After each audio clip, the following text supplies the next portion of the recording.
भाई बहन के निर्मल नाता होला या ना मोल हो।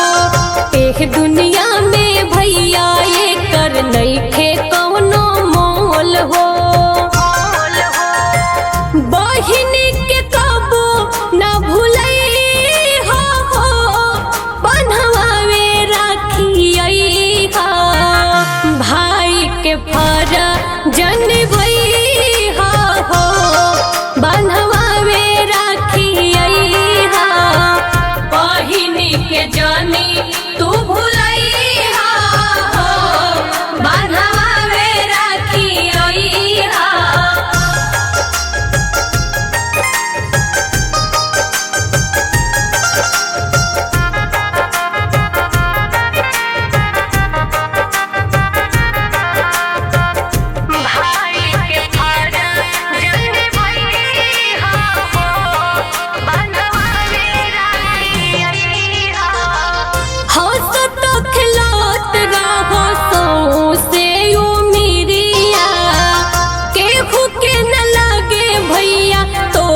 के नजरिया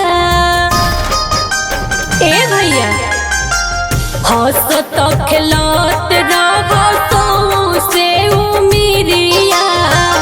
केहू के न लागे भैया तोहर के नजरिया। हरदम प्यार बरसई हो बन्हवावे राखी हा। भाई के फर्ज निभई हो बन्हवावे राखी हा। बहिन के जानी तू भूलई हो बन्हवावे राखी हा।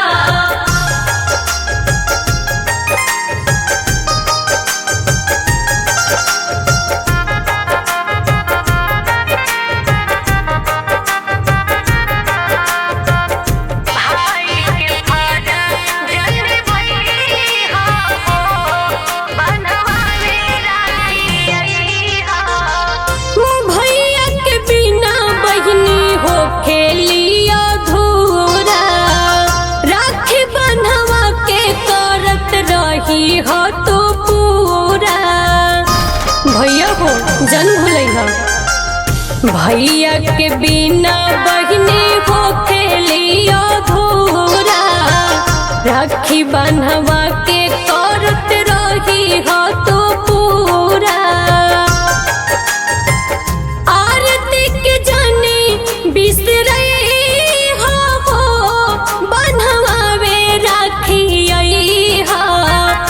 भाई के फर्ज जनबई हो बन्हवावे राखी हा। बहिन के जानी तू भूलई